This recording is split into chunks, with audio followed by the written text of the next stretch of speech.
सातारा जिल्हा परिषद अध्यक्ष निवडीच्या पार्श्वभूमीवर साताऱ्यातील राजकीय वातावरण चांगलेच तापले। ग्रामविकास मंत्री जयकुमार गोरे आणि सार्वजनिक बांधकाम मंत्री शिवेंद्रराजे भोसले यांनी आज घेतलेल्या पत्रकार परिषदेत पालकमंत्री शंभूराज देसाई यांच्यावर प्रश्नांची सरबत्ती करत गंभीर आरोप केले। स्वर्गीय यशवंतराव चव्हाण यांच्या जिल्ह्यात पालकमंत्र्यांनी लोकशाहीचा खून केला असून प्रशासकीय अधिकाऱ्यांना घरगड्यासारखी वागणूक दिली जात आहे, असा घणाघात गोरेंनी केला। पालकमंत्री कालपासून विनाकारण आकांडतांडव करत आहेत। मागे पुढे 5 गाड्यांचा ताफा घेऊन फिरणं आणि पोलिसांची छळवणूक करणं हे त्यांचे नित्याचे झाले। चौकात पोलीस दिसला नाही तर त्याला निलंबित करण्याच्या धमक्या दिल्या जातात। साक्षात पोलीस अधीक्षकांशी बोलताना सुद्धा ते एखाद्या घरगड्याशी बोलल्यासारखे वागतात। हे अत्यंत निंदनीय आहे। जिल्हा परिषद अध्यक्षांची ही निवडणूक होती, त्यात पालकमंत्र्यांना आत जाण्याची काय गरज होती, असा सवाल गोरेंनी उपस्थित केला। जिल्हा परिषदेच्या इतिहासात आजवर कधीही अशा पद्धतीनं बैठक झाली नव्हती, मग कालच ती कशी झाली, असा प्रश्नही त्यांनी प्रशासनाला विचारला। ज्या सदस्यांवर 307 सारखे गंभीर गुन्हे दाखल आहेत त्यांना पालकमंत्री स्वतः हाताला धरून आत कसे घेऊन जाऊ शकतात?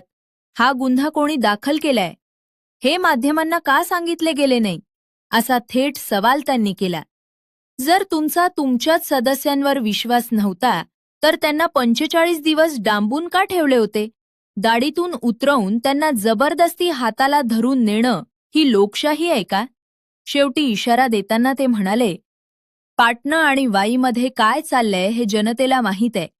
लक्षात ठेवा, जे पेरलंय ते कधीतरी नक्कीच उगवतं, असे सडेतोड उत्तर मंत्री जयकुमार गोरे यांनी पत्रकार परिषदेत पालकमंत्री शंभूराज देसाई आणि मंत्री मकरंद पाटील यांना दिले। भारतीय जनता पक्ष सातारा जिल्ह्यामध्ये स्वतःच्या ताकदीवर लढलाय आणि स्वतःच्या ताकदीवर जिल्हा परिषदेमध्ये काम करेल। आम्ही इथं कोणासोबत अलायन्स करणार नाही। आत्ता या पातळीवर आम्ही कोणासोबत अलायन्स करणार नाही। आम्ही भारतीय जनता पक्ष म्हणून काम करू। आमचे राज्यातली आम्ही ह्यांसोबत गटाकडनं तुमच्या अलायन्समध्येच असलेला पक्ष आहे, ज्या तुम्ही सत्तेत राज्यात, या सध्या सगळ्या गोष्टींची तुम्ही पक्षश्रेष्ठींकडे तक्रार करणार आहात? अजिबात तक्रार करणार नाही, आम्हाला गरज नाही। पहिला विषय सांगतो तुम्हाला, या ठिकाणी महायुतीचा विषय नव्हता। या ठिकाणी पालकमंत्री, या ठिकाणी पुनर्वसन मंत्री, या ठिकाणी शरद पवार पक्षाचे प्रदेशाध्यक्ष, या ठिकाणी काँग्रेसचे अलायन्स, या ठिकाणी ही सगळी अनैसर्गिक अलायन्स होती जी आमच्या युतीशी संबंधित नव्हती। त्यामुळं याला युतीचं आणि महायुतीचं जोडायचं बिलकुल कारण नाही। आम्ही सत्यता न्याय त्या युती याचं जोडायचं बिलकुल कारण नाही। कारण त्यांनी ज्या युती केलेली होती ती शरदचंद्र पवार पक्षासोबत केली होती, काँग्रेससोबत केली होती, तर काँग्रेसचे सदस्य त्यांच्यासोबत होते। तर कुठं आमच्या महायुतीचा विषय आला इथं? तर महायुतीचा कुठलाही क्रायटेरिया या युतीला लागू होत नाही। लोकशाहीच्या झालं, बाकी काही तिथं आत वेगळं झालं नाही। आणि चिमकुटे घ्यायला निघायला तो काय तो माणूस आहे। चिमकुटे घ्यायला काय ते काय असं काही शिकून नेलेलं काही आहे की चिमटा गेला की हात वर हा सगळा विषय आहे।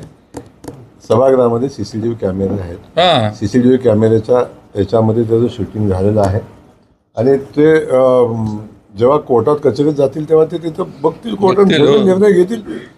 आपण आता त्याच्यावर अजिबात नाही, वेगळे कॅमेरे होते चालू आहेत।